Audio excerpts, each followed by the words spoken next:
ராஜராஜ சோழன் எனையாளும் காதல் தேசம் நீதான். ராஜராஜ சோழன் எனையாளும் காதல் தேசம் நீதான். பூவே காதல் தீவே மண்ணீது சொர்க்கம் வந்து பெண்ணாக ஆனதே. உல்லாச பூமி இங்கு உண்டானதே. ராஜராஜ சோழன்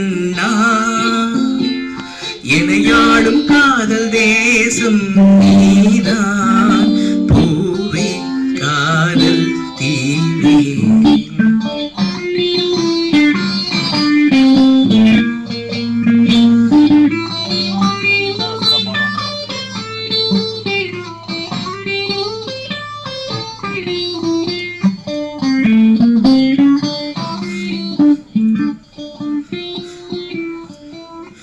கண்ணோடு கண்களேற்றும் கற்பூர தீபமே. கை நீட்டும் போதும் பாயும் மின்சாரமே. உல்லாச மேடை மேலே ஓரங்க நாடகம். இன்பங்கள் பாடம் சொல்லும் என் தாயகம்.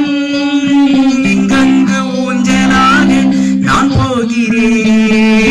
அங்கங்கு ஆசை தீயில் நான் வேகிறேன். உன்ராஜ மோகனம் என் காதல் வாகனம். புல்லாங்குழல் கங்காமனம் கண்ணீர தேனாய் ராணி. ராஜராஜ சோழன் எனையாளும் காதல் தேசம் நீதான். பூவே காதல் தீவே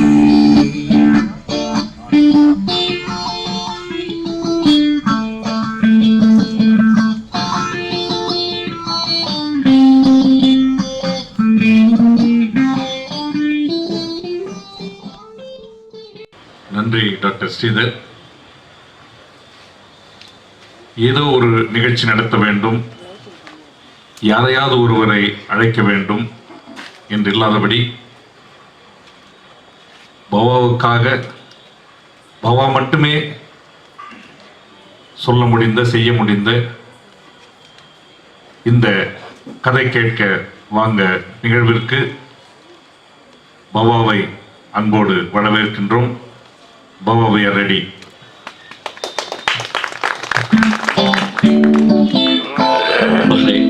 வணக்கம். நேற்றும் இன்றைக்கும் நான் மறுபடியும் ஒரு முறை கந்தர்வனை படித்தேன். என்னால் அவரை படிக்கவே முடியல. பயங்கர டிஸ்டர்ப் ஆகினே இருந்துச்சு. ஏன்னா அவருடைய எழுத்தை மீறி அவர் பேசுகிறாரு. அவருடைய உற்சாகமான, நாங்கள் எல்லாருமே அவர் ஒரு காற்றெடுத்த பலூன் அப்படின்னு தான் சொல்லுவோம்.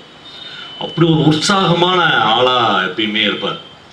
அவர் ஒரு மிகப்பெரிய அதிகாரி, அந்த டிஸ்ட்ரிக்ட் ட்ரெஷரி ஆஃபீஸரெல்லாம் இருந்தார். அதெல்லாம் அவர் ஒரு நாளும் தன்னை நினச்சதே இல்லை. அப்படி ஒரு அற்புதமான இலக்கியவாதி. தமிழில் பேரிழப்பு கந்தர்வன்லாம் நாம் நிறைய பேர் படிக்காதவர்கள் தான். அவ்வளோ மொத்தமே அவர் 60 வருஷம் வாழ்ந்திருக்கிறார். 60 கதைகள் எழுதியிருக்கார். இப்போ ரெண்டாக அவருடைய கதைகளை பிரித்து பார்க்கலாம். ஒன்று வறண்ட ராமநாதபுரம் மாவட்டம், அப்படியே அதுக்குள்ளே இருந்து அந்த நிலச்சரிவு. ஆனால் குடும்பம் பட்டினி லெவலுக்கு போகுது. அப்படி வாழ்ந்த குடும்பம் அவர் பட்டினின்ற லெவலுக்கு போகுது. ஆனால் அவங்க பண்பாட்டையும் அந்த சுய கௌரவத்தையும் விட்டு கொடுக்க முடியாத ஒரு ஊசலாட்டங்கள், அதெல்லாம் பிரமாதமாக கந்தர்வன் தன்னுடைய கதைகள் எழுதியிருக்காரு. செகண்ட் ஹாஃப் தொழிற்சங்கம், கவர்மெண்ட் ஆஃபீஸில் இருக்கிற ஒரு மொன்னத்தனம், இந்த மாதிரி விஷயங்களாக கந்தர்வன் எழுதுறாரு. ஆஃபீஸருங்களுக்குள்ள ஒரு வெட்டு கௌரவம், அந்த ஆஃபீஸில் ஒரு ஃபைலாக அவன் மாறிட்டுது, இதெல்லாம் எழுதுறாரு. இந்த ரெண்டு தான் கந்தர்வனுடைய லைஃப். ஒரு நாள் சாயங்காலம் ஒரு 6 மணிக்கு என்னுடைய நண்பன் கணேஷை பார்க்கறதுக்காக ஒருத்தர் போயினார். கணேஷ் 7வது சிகரெட் பிடிச்சின்னு ஒரே டீ கடையில் ஒரு 2 வீலர் நின்றுறான். அவனோட ஒரே பிரச்சனை அவன் இப்போ லேட்டஸ்ட்டாக வாங்க போகிற ஒரு டிவியை பற்றி நண்பர்கள்ட்ட பேசுவான். அவன் வாங்குகிற கம்பெனியினுடைய டிவியை விட உயர்ந்த அல்லது வேற ஒரு நல்ல டிவியை ஒருத்தன் வாங்கிட்டான்றதை அவனால் பொறுத்துக்கவே முடியாது. அவனை பார்க்குறதுக்கு தான் நான் போயிட்டுறேன். அதை பற்றி தான் எங்களோட பேச போகிறேன். மக்களுடைய விஷயங்கள் எல்லாமே வேறு வேறு மாதிரியாக இருக்குது. எல்லா மனிதர்களும் நான் பார்க்குற காட்சிகளே ரொம்ப வித்தியாசமாக இருக்குது. ஒரு வீடு வந்து திறந்துருக்குது.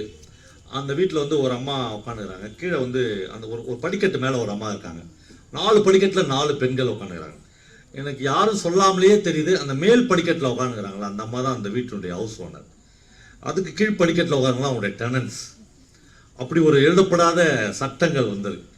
எல்லா மனுஷங்களுக்குமே என்ன மாதிரியான உணர்வுகள் இருக்குன்னா, இந்த நம்முடைய சக மனுஷங்கிறால நம்ம எதில் வந்து பேசுகிறாங்க, நம்ம பார்க்குற ஆள் இவன் எப்படியாவது வாழ்க்கையில் அழிஞ்சிட மாட்டானா, நாம மட்டும் அரண்மனையில் குடியேறிட மாட்டோமா, இவன் வீட்டை வித்துற மாட்டானா, இவன் வீடு ஏலத்துக்கு போயிடாதா, கோர்ட்டுக்கு போயிடாதா அப்படின்ற எண்ணம் வந்து எல்லா மனுஷனுக்குள்ளேயும் ஒரு சந்தோஷம் மாதிரி பொங்கி பொங்கி எழுது. இவன் வந்து எந்த நேரமும் மனிதர்கள் வந்து தங்களுக்கான கிரீடங்களை தாங்களே தயார் பண்ணினே இருக்கிறாங்க. இந்த கிரீடம் வந்து எனக்கு எப்படியும் வந்து என் வாழ்க்கையில் ஒரு சொந்த வீடு கட்டிடணும், எப்படியாவது கஷ்டப்பட்டு ஒரு பையனுக்கு ஒரு மெடிக்கல் சீட் வாங்கிடணும், அப்படியே கிரீடங்கள் வந்து ஒன்று ஒன்றா மனுஷன் தயார் பண்ணினே இருக்கான். அது பிரச்சனையே இல்லை. ஆனால் இந்த மற்றவன் வந்து ஒரு கோமணம் கூட இல்லாத தெருவில் அலையணும் அப்படின்ற சைமல்டேனியஸாக இவன் ட்ராவல் பண்ணிக்கினே இருக்கான். ஆனால் நான் சொல்ல போகிற ஆள் வந்து அப்படியான ஒரு ஆள் இல்லை. அவன் வந்து எந்த கிரீடத்துக்கு இதுவரெல்லாம் ஆசைப்பட்டதே இல்லை. அவனுக்கு இந்த வாழ்க்கையினுடைய நம்ம பார்க்குற ஆட்கள்லேருந்து அவன் வேறு மாதிரியான ஆள். அவன் வந்து எந்த நேரமும் தொழிற்சங்கம் மார்க்சியம் அப்படி பேசினுங்கிற ஒரு ஆள். என் வாழ்க்கையில் நான் கல்யாணமே பண்ணிக்க போகிறதில்ல அப்படின்னு. அவங்ககிட்ட இருக்கிற ஒரே ஆடம்பரமான பொருள் வந்து ஒரே ஒரு 2 வீலர். அந்த 2 வீலர் கூட அவன் ஏன் வாங்கினான்னா, அவன் 7 கிலோமீட்டர் தூரத்தில் வாரத்தில் 3 நாள் போய் ஒரு 30 முதியோர்களுக்கு வந்து எழுத படிக்க சொல்லி கொடுக்குறான். அதுக்காக தான் அவன் அந்த 2 வீலர் வாங்கினான். ஏன்னா அவனுக்கு அந்த 2 வீலர் கூட வேணாம். அவனுக்கு இந்த கதை எழுதி 30 வருஷம் இருக்கும். அப்போ அவனுக்கு 3000 ரூபாய் சம்பளம். 2000 ரூபாய் வீட்டில் கொடுத்துருவான் அப்பா அம்மாட்ட. மீதி 1000 ரூபாய் அவனுடைய பொது செலவுகளுக்கு வேணும். அவங்ககிட்ட இதுவரையிலும் மொத்தமாக இருக்கிறது 2 பேண்ட் 2 ஜிப்பாக தான் போதும் இந்த லைஃப்பில் வந்து அவன் எதிர்கொள்கிறதுக்கு, அவன் பார்க்கறதுக்கு. அவன் மனிதர்களை வேறு மாதிரியாக பார்க்கிறான், மனிதர்களை நேசிக்கிறான், சக மனித அன்பில் ஒரு நிமிடமும் துளைக்கிறான். சக மனித துயரம் ஓலம் அவனை தூங்க விடாமல் தவிக்க வைக்கிறது. இப்பொழுது அவன் கணேஷை பார்க்கறத வந்து இவன் போன உடனே அந்த டிவி பிரச்சனை தான் ஆரம்பிப்பான் என்றே போயின்னுறான்.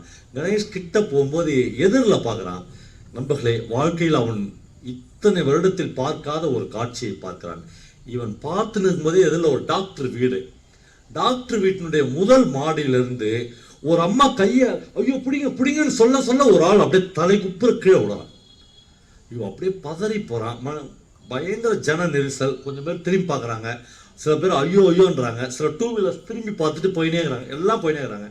தலை குப்புற அப்படியே வந்து தலை வந்து கீழே விழுது. பக்கத்துலேயே ஒரு மிகப்பெரிய கல் இருக்குது, அதுக்கு பக்கத்தில் ஒரு மணல் இருக்குது, அது வந்து தலை விழுது. எப்படா நடந்துச்சுன்னு இவன் சுதாகரிக்கிறதுக்குள்ளே இவன் போய் அந்த ஆள் பக்கத்தில் நின்று தூக்குறான். தலையிலேருந்து பயங்கரமாக பிளட்டு. அந்த அம்மா சொல்லுது, எங்கள் அப்பாவை மேலே அட்மிட் பண்ணிக்கிறாங்க டாக்டர்கிட்ட, எங்கள் அப்பாவை பார்க்கலான்னு வந்தோம், சில்லற காசு கீழே விழுந்துச்சுன்னு ஒரு பிடிக்கு போனார், கீழே விழுந்துட்டாருன்னு அழுகுது.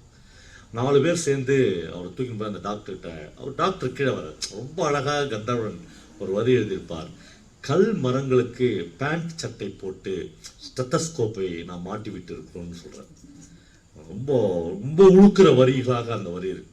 அவர் வந்து பார்த்து இங்கே ட்ரீட் பண்ண முடியாது, மேலே எட்டுவாங்க அப்படின்னு மேலே போயிடுவார். போய் அவருடைய ரூமில் வந்து அவர் செட்டில் ஆகி உட்காரு. எந்த பதட்டமும் இருக்காது. அவர் தான் டிஸ்பென்சரியில் வந்து தான் ஒரு ஆள் விழுந்துட்டான், தன்னுடைய மாடியில் இருந்து தான் அதெல்லாம் ஒன்றுமே இருக்காது. இவங்க எடுத்துன்னு போவாங்க. அவர் வந்து சத்தம் போடாதீங்க, யாருமே அங்கே இருக்க மாட்டாங்க, இவங்க 4 பேர் தான். அதெல்லாம் பழக்கம் கவர்மெண்ட் அந்த ஹாஸ்பிட்டல் வேர்ட்ஸ், சத்தம் போடாதீங்க, கும்பல் போடாதீங்க, வெளியே போ அப்படின்ட்டு பஞ்செல்லாம் தொடச்சிட்டு ரொம்ப பிளட்டு போயிடுச்சு. அந்த அம்மா அப்படியே கதறி அழுவோம் பொண்டாட்டி. ஐயோ சார் என்ன சார் ஆச்சு, என் புருஷனுக்கு என்ன சார் ஆச்சு? சொல்லுவாங்க, தலையில் வந்து பிளட்டு கிளட் ஆகிருக்குது, நீங்கள் வந்து தஞ்சாவூருக்கு எடுத்துன்னு போனீங்கன்னா உடனடியாக ஒரு மேஜர் ஆப்ரேஷன் பண்ணால் பிழைக்கிறதுக்கு வாய்ப்பு இருக்குது அப்படின்னு சொல்லுவோம். இப்போது தஞ்சாவூருக்கு போனால் பிழைச்சிடலாமா சார் அப்படின்னு இவன் கேட்பான். கேட்டோன்னே அவர் சொல்லுவார், சார் அதெல்லாம் என் கையில் இல்லை அப்படின்னு டக்குன்னு அவர் ஒரு சீரியஸாக எழுதுவார். ஏதோ ப்ரெஸ்கிரிப்ஷன் எழுதுறாரு அப்படின்னு இவன் நினச்சினுப்பான். அவர் வந்து க்ளீனாக இவன் கையில் கொடுத்துட்டு சொல்லுவார், 160 ரூபா ஃபீஸ் கொடுத்துருங்க. அந்த காலத்து கதை 160 ரூபா சொல்லுவார். ஒரு பேஷண்ட் தான் உங்கள் கிட்ட இருக்கிறார்ல உங்கள் மாமனார், அவர் பில்லிலே சேர்த்துங்க. சார் இது வேறு அது வேறு, இது வேறு பேஷண்ட் அது வேறு பேஷண்ட், எல்லாமே கேட்டகரி வேறு. அவர் வந்து இந்த நேரத்தில் வந்து டாக்டர் வந்து ரொம்ப கிளியராக இருப்பார். இது கேட்டகரி வேறு, அது கேட்டகரி வேறு சார், இது வந்து நீங்கள் பே பண்ணிட்டு போயிடுங்க சொல்லும் போதே அந்த அம்மா போய் பணத்தை கட்டிடும். இப்போது இவன் கேட்பான், வீட்டில் ஏதாவது பணம் வச்சுக்கிறீங்கம்மா? கொஞ்சம் இருக்குது சார். இவன் நேராக ஒரு அம்பாசிடர் காரை பிடிச்சின்னு அவங்க வீட்டுக்கு போவான். அவங்க வீட்டில் ஒரு பையன் இருப்பான், அவனுடைய மச்சனை, இந்த அம்மாவுடைய தம்பி. அவங்ககிட்ட பீரோவை தர இவ்வளோ காசு இருக்குது, என் கூட வா. என்ன சார் ஆச்சு எங்கள் மாமாவுக்கு? கீழே விழுந்துட்டார், தஞ்சாவூர் கூட்டின்னு போனோம். இப்போ முன்னாடி சீட்டில் இவனும் அந்த மைத்துனரும் உட்காந்துவாங்க அந்த அம்பாசிடரில். அந்த தலையிலிருந்து ரத்தம் வடிகிற தலையை வந்து அவருடைய மடியில் அவள் கடத்துவாங்க. அப்படியே கொஞ்சம் கொஞ்சமாக அந்த ஆள் வந்து செத்துன்னு இருக்கிறானோ அப்படின்ற ஃபீல் வந்து அவளுக்கு தெரியும். தஞ்சாவூரை நெருங்க அவள் பயங்கரமாக சத்தம் போட்டு அழுவாள். உடனே ஒரு நிமிஷமா அப்படின்ட்டு அந்த அம்மாவை முன்னாடி வர வச்சுட்டு இவன் பின்னாடி போய் அந்த ஆளுடைய தலையை வந்து தன்னுடைய மடியில் வச்சு அப்புறம் போகிற போது இவனுக்கு ஒன்று தோணும், இந்த ஆள் யார், நான் யார், எனக்கு இவனுக்கு என்ன உறவு, இவன் என்ன ஜாதி, இவன் என்ன மதம், இவனுக்கு எனக்கு ஏதாவது ரிலேஷன்ஷிப் இருக்கா? நான் வந்து ஒரு டீ குடிக்க போனேன், எதிரில் ஒரு டாக்டர் வீட்டில் இவன் விழுந்துட்டான், அவ்வளோதானே. இப்போ டைம் என்ன? 11:30 மணிக்கு யாருன்னு தெரியாத, யார் பேருன்னு தெரியாத ஒரு ஆளை தூக்கின்னு என் வீட்டுக்கு போய் நான் பிஎஃப்பில் போட்டு வச்சுருந்த பணத்துலேருந்து 4000 ரூபாயை கையில் எடுத்து என் பாக்கெட்டில் போட்டுன்னு நான் கூட்டின்னு போயிட்டுறேன்ல.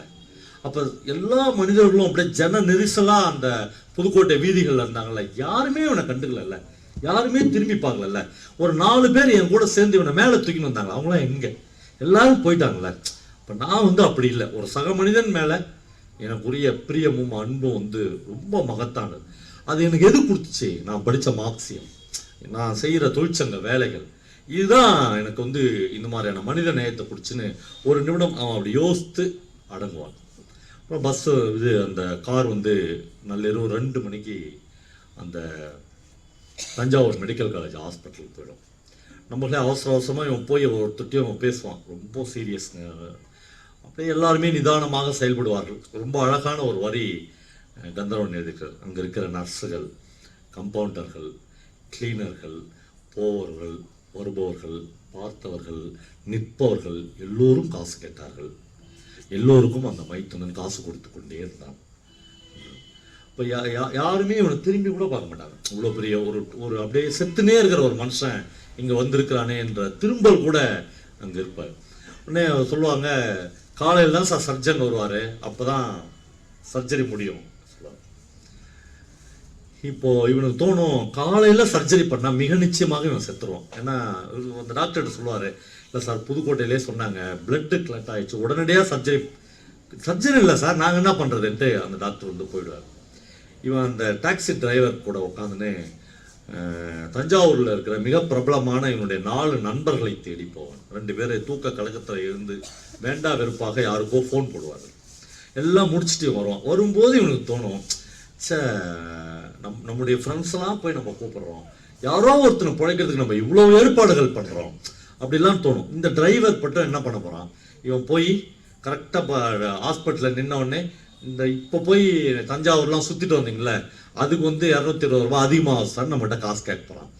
ஆனால் எனக்கு என்ன இருக்குது, நான் ஏன் இவனுக்காகலாம் இவ்வளோ செய்கிறேன் என்கிற ஒரு உணர்வு அப்படி ஏறி இறங்கும்.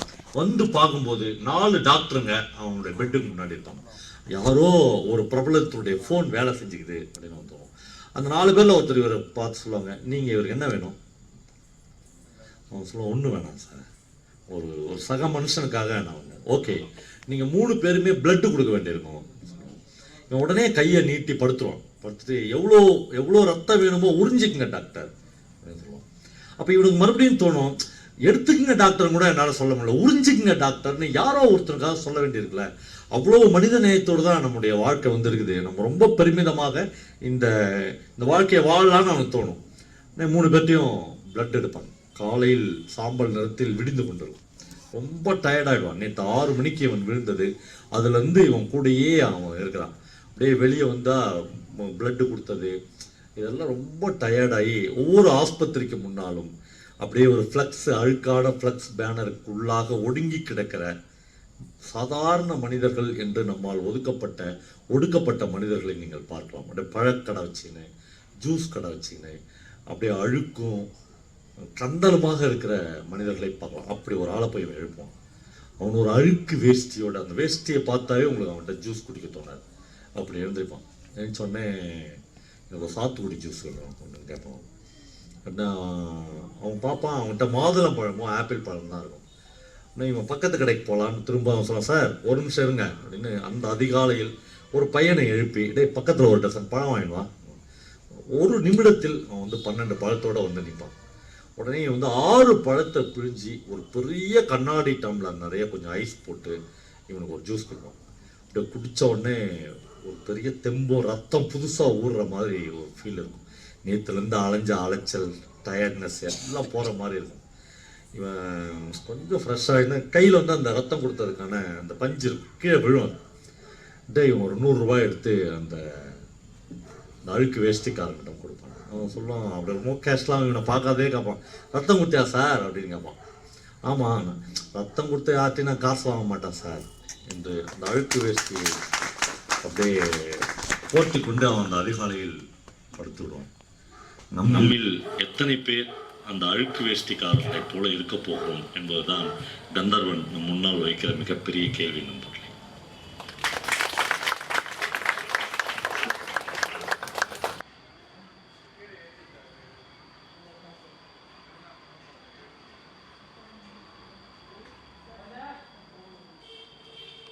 கதையின் பேரு பத்தினி ஓலம். உங்களில் பல பேர் இந்த கதையை கேட்டுட்டு ஏமாறக்கூடும். ஏன்னா இதுல கதையே இல்லை, ஒரே ஒரு இன்சிடென்ட் தான். ஆனால் மிக நிச்சயமா இன்னைக்கு ராத்திரி நம்மளை தூங்க விடாது இந்த கதை. அப்படி ஒரு இன்சிடென்ட்டை மட்டும்தான் சொல்றாரு. கதையா இதுல எதையுமே கந்தர்வன் கட்டமைக்கவே இல்லை. ஆனா இந்த கதையை கேட்கிற போது நம்முடைய கிராமத்தில், நம்முடைய நகரத்தில், நம்முடைய தெருவில் நாம் பார்த்த பல பெண்கள் நமக்கு ஞாபகத்துக்கு வருவார்கள். 50, 45 வயதுக்கு மேல் 60 வயதுக்குள்ளான ஒரு அம்மாவாக, ஒரு சகோதரியாக நீங்கள் இந்த பெண்ணை எங்காவது சந்திக்க நேரும்.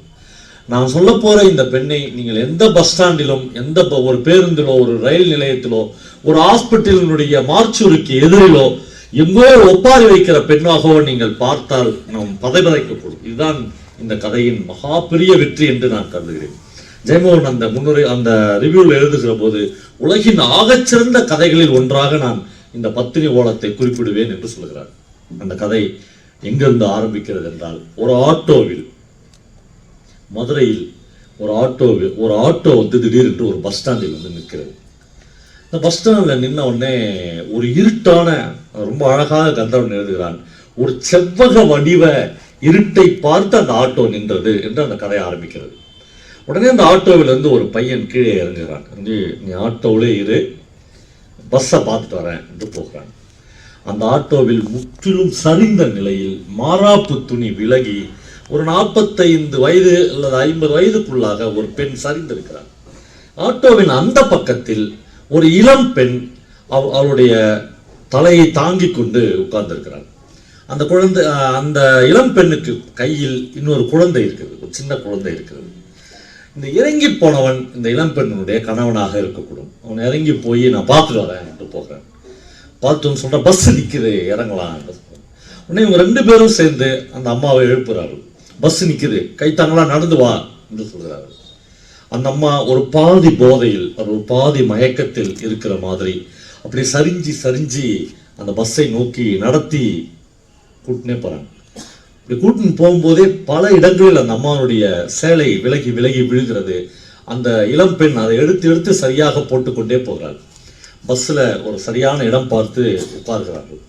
எப்படி உட்கார்றாங்கன்னு கந்தர்வன் எழுதுறாரு. அந்த ஜன்னல் ஓரத்தில் அந்த பையனும், நடுவில் அந்த பெண்ணும், அதற்கு பக்கத்தில் அந்த இளம் பெண்ணும் அவருடைய குழந்தையும் உட்கார்கிறார்கள். டிரைவர் சீட்டுக்கு கரெக்டாக ஒரு சீட்டு தள்ளி பக்கத்து சீட்டில் அவர்களுக்கு இடம் கிடைக்கிறது. இரவு சரியாக 11 மணி. அதான் அநேகமாக கடைசி பஸ், கும்பகோணம் போகிற பஸ்.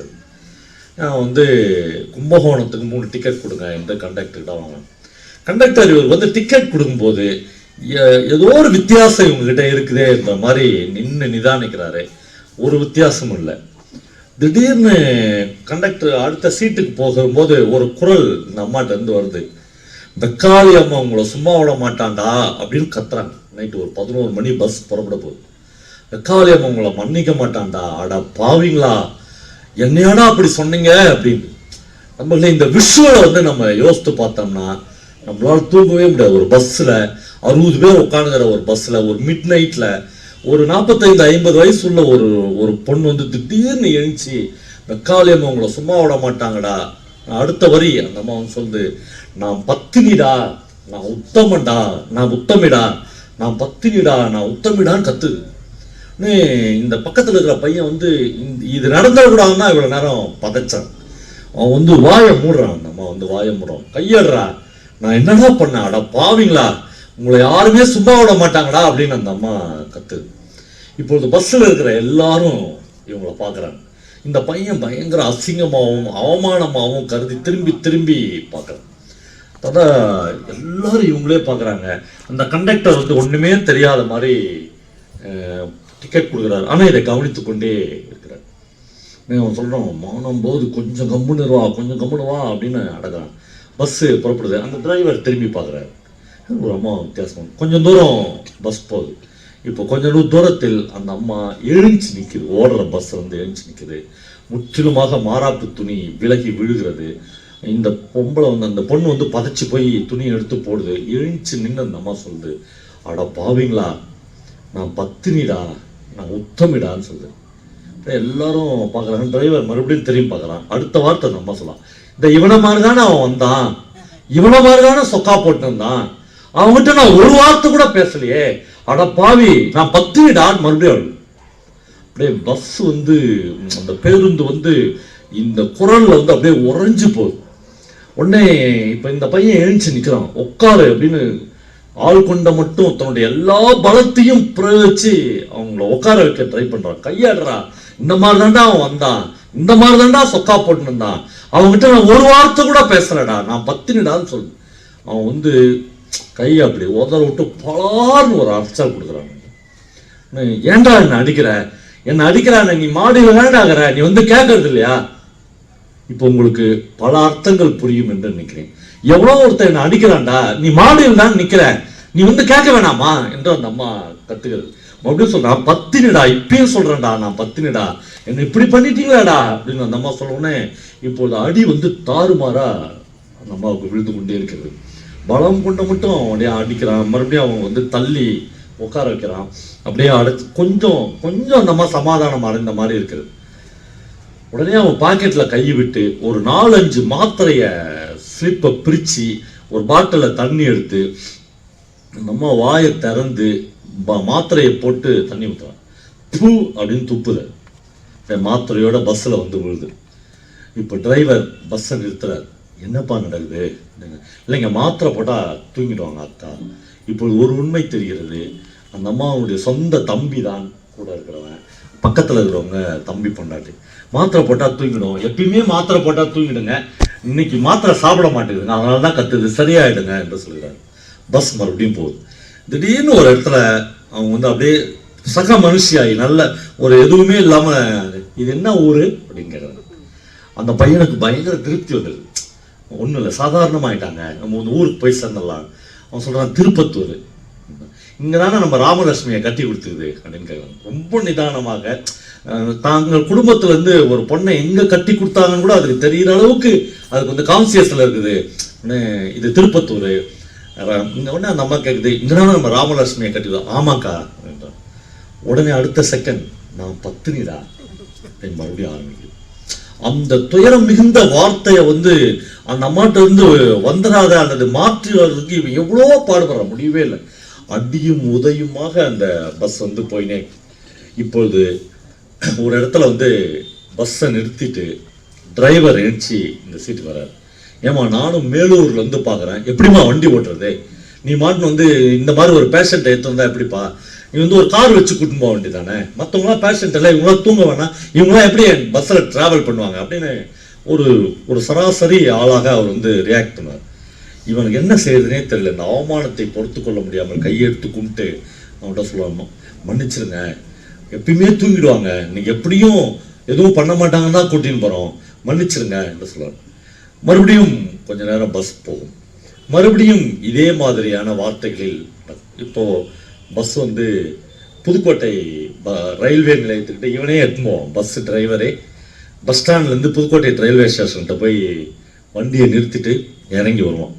இவங்ககிட்ட வந்து சொல்லுவான், கீழே இறங்கு, இல்லை தயவுசெய்து எதுவும் பேசாதப்பா. கிட்டத்தட்ட மதுரையில் ஆரம்பித்த இந்த பயணம் புதுக்கோட்டை வரல, எங்களால் தாங்க முடியல. அந்த அம்மா உடனே, நான் பத்தினிடா, நான் உத்தமிடா, என்னை நம்புடா, உன்ன மாதிரி தான் அவன் சட்டப்படணும் தான், அவன்கிட்ட நான் ஒரு வார்த்தையும் பேசலையாடா, இதை கேட்கறதுக்கு யாருமே இல்லையாடா. மறுபடியும் நம்ம கத்தோம். இப்போ ஒவ்வொருவராக 3 பேராக புதுக்கோட்டை ரயில் நிலையத்தில் நிற்பார். அந்த இரவு, அந்த அகாலம் மிக பயங்கரமானது. நண்பர்களே, நீங்கள் உங்கள் அம்மாவோடு, நீங்கள் உங்கள் சகோதரியோடு, நீங்கள் உங்கள் மகளோடு இப்படி ஒரு பயணத்தை வாழ்க்கையில் மேற்கொண்டிருக்கிறீர்களா? உங்களுக்கு இந்த ஈனசுரமான குரல் ஒரு அகாலத்தில் ஒலித்திருக்கிறதா? இந்த குரலுக்கு பின்னால் இருக்கிற ஒரு துயரம் மிகுந்த வாழ்க்கை தான் இந்த கதை. அந்த கதையை கந்தர்வன் ஒரு வரி கூட எழுதவே இல்லை. இந்த அம்மா யாரு, அந்த அம்மாவுக்கு என்ன பிரச்சனை, அந்த அம்மாவுக்கு வீட்டுக்காரர் இருந்தாரா இல்லையா, எதையும் ஒரு வரி கூட அன்டோல்டு. இதுதான் ஒரு கதையில் முக்கியமான இடம். எல்லாவற்றையும் ஒரு சிறுகதையில் ஒரு எழுத்தாளர் எழுதிவிட முடியாது. எழுதாமல் விடுகிற இடம், மௌனத்தால் நிரப்புகிற இடம் ஒரு சிறுகதையை அப்படியே உயர்த்தி காண்பிக்கிறது. புதுக்கோட்டை ரயில்வே நிலையத்திற்கு முன்னால் அந்த 3 பேரும் நிற்கிறார்கள். என்னமோ இதுக்கு அடுத்தது என்ன பண்றதுன்றதுக்காக அந்த பையன் வந்து அவன் ஒய்ஃப்கிட்ட சொல்றான், நான் போய் ஒரு டாக்ஸி பிடிச்சுன்னு வரேன். அவன் கேட்குறான், காசு? கொஞ்சம் காசு இருக்குது, மீதி காசை ஊருக்கு போய் கொடுத்துடலாம், வேற எப்படிதான் நம்ம கும்பகோணம் வரல போறது அப்படின்னு அவன் கேட்குறான். காசு இல்லை, பஸ்ஸை விட்டு இறக்கிட்டாங்க, வேற எப்படி நம்ம கும்பகோணம் வரல போக முடியும், நான் ஒரு டாக்ஸி பிடிச்சிட்டு வரேன், ஊருக்கு போய் மீதி காசை கொடுத்துடலாம் என்று ஒரு டாக்ஸி பிடிச்சிட்டு வரான். டாக்ஸி பிடிச்சிட்டு வந்து டாக்ஸியில் உட்காடுறாங்க. அடுத்த நிமிஷம் அந்த அம்மா வந்து மிரள அந்த தம்பியை பார்க்குது. அவன் மறுபடியும் பாக்கெட்ல இருந்து 4 மாத்திரை எடுத்து, இந்த மாத்திரை சாப்பிடுன்னு வாயில போட்டு, அந்த அம்மா ஒரு குழந்தைய மாதிரி வாயை திறக்குது. டேப்லெட்ஸ் உள்ள போட்டு தண்ணி ஊற்றுறான். கொஞ்ச நேரத்தில் அவள் தூங்கி விட்டாள் என்று அந்த கதை முடிகிறது. நண்பர்களே, இந்த கதையினுடைய மையச்சரடை நீங்கள் அப்படியே பார்த்து வந்தீங்கன்னா, இந்த கதையில என்ன இருக்குது? ஒரு அம்மா பஸ்ஸில் ஏறி நான் பத்தினிடா உத்தமிடான்னு கத்தினே இருக்குது. ஆனால் இதில் எவ்வளோ, ஏன் ஜெயமோகன் மாதிரியான ஒரு மிகப்பெரிய ரைட்டர் வந்து உலகின் மிகச்சிறந்த கதைகளில் ஒன்று கந்தர்வன் எழுதியிருக்காரு அப்படின்னு சொல்கிறது, இந்த கதையில் என்ன இருக்குது அப்படின்னு தெரிந்து கொள்ள விரும்புகிற நண்பர்கள் இந்த கதையினுடைய ஓலத்தையும், பத்தினி ஓலம் அந்த கதையின் பெயர், இந்த கதையினுடைய ஓலத்தையும் துயரத்தையும் சொல்லப்படாத ஏரியாக்களையும் நாம் தொடர்ந்து இந்த இரவு அப்படியே மௌனத்தால் கரைக்கும் போது அந்த குரல் உங்களை தொந்தரவுப்படுத்தக்கூடும். எந்த பேருந்து நிலையத்திலோ ரயில்வே நிலையத்திலோ இப்படி கேட்கிற அல்லது 2 பேர் தாங்கி பிடித்து கொண்டு போகிற மாறாப்பு துணி விலகி கிடக்கிற ஒரு 45-50 வயது பெண்ணின் துயரம் உங்களை மிக நிச்சயமாக பற்றிக்கொள்ளும்.